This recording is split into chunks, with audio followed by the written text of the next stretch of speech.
Welcome to Uma ಅಡುಗೆ ಮನೆ. ನಾನಿವತ್ತು ಹೂಕೋಸನ್ನ ಹೇಗೆ ಮಾಡೋದು ಅಂತ ಹೇಳ್ಕೊಡ್ತಿದ್ದೀನಿ. ಹೂಕೋಸನ್ನ ನಾನಿಲ್ಲಿ ಸ್ವಲ್ಪ ಉಪ್ಪು ಮತ್ತೆ ಬಿಸಿ ನೀರು ಹಾಕ್ಬಿಟ್ಟು ಒಂದು 15 ನಿಮಿಷದವರೆಗೂ ಕುದಿಸ್ಕೊಂಡು ಇಟ್ಕೊಂಡಿದ್ದೀನಿ. ಇದಕ್ಕೆ ನಾನು ಒಂದು 2 ಹಸಿಮೆಣಸಿನಕಾಯಿನ ಚಿಕ್ಕದಾಗಿ ಕಟ್ ಮಾಡಿ ಇಟ್ಕೊಂಡಿದ್ದೀನಿ, 1 ಈರುಳ್ಳಿನ ಕಟ್ ಮಾಡಿ ಇಟ್ಕೊಂಡಿದ್ದೀನಿ, ಸ್ವಲ್ಪ ಕೊತ್ತಂಬರಿ ಸೊಪ್ಪು ತಗೊಂಡಿದ್ದೀನಿ, ಅರಿಶಿನ, ಉಪ್ಪು, ಜೀರಿಗೆ, ಸಾಸಿವೆ, ಎಣ್ಣೆ. ಬಾಣಲಿನ ಬಿಸಿಗೆ ಇಟ್ಕೊಂಡಿದ್ದೀನಿ. ಈಗ ಇದಕ್ಕೆ ಎಣ್ಣೆ ಹಾಕ್ತಿದ್ದೀನಿ. ಈಗ ಇದಕ್ಕೆ ಮೊದಲು ಸ್ವಲ್ಪ ಎಣ್ಣೆ ಹಾಕ್ಕೊಂಡು ಇವನ್ನ ಚೆನ್ನಾಗಿ ಹುರ್ಕೋಬೇಕು.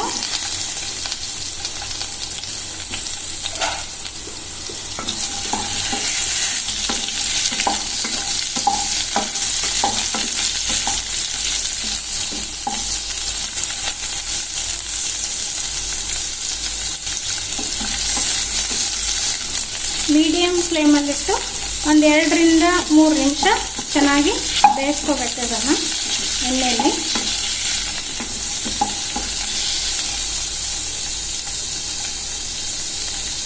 ಸೊ ನಾನೀಗ ಹುರ್ಕೊಂಡಿದ್ದಾಗಿದೆ ನೋಡಿ, ಚೆನ್ನಾಗಿ ಸ್ವಲ್ಪ ಕೆಂಪಾಗಬೇಕು.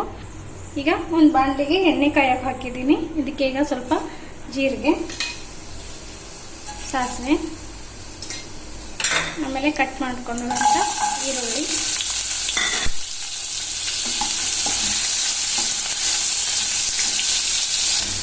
ಆಮೇಲೆ ಇದಕ್ಕೆ ಹಸಿಮೆಣಸಿನಕಾಯಿ ಹಾಕಿದ್ದೀನಿ.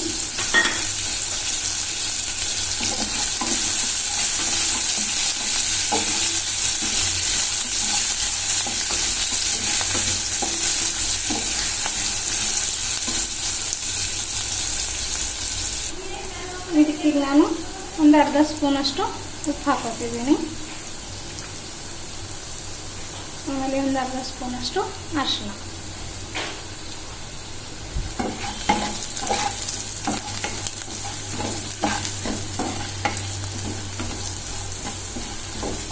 ಈರುಳ್ಳಿ ಎಲ್ಲ ರೆಡ್ ಆಗಿದೆ. ಇದಕ್ಕೆ ನಾನು ಗೋಬಿನ ಆ್ಯಡ್ ಮಾಡ್ಕೊತೀನಿ.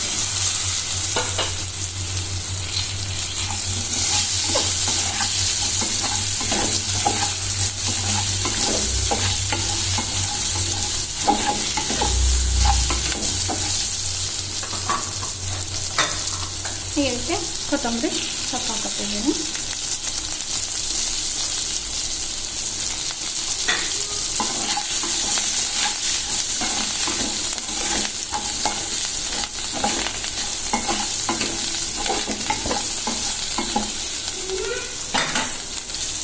ಒಂದೆರಡು ನಿಮಿಷ ಸ್ಲೋ ಫ್ಲೇಮಲ್ಲಿ ಇಡಬೇಕು.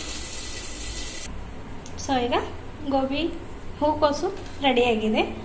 ನೀವಿನ್ನು ನಮ್ಮ ಚಾನಲ್ಗೆ ಹೊಸಬ್ರಾಗಿದ್ದರೆ ಲೈಕ್ ಮಾಡಿ, ಸಬ್ಸ್ಕ್ರೈಬ್ ಮಾಡಿ.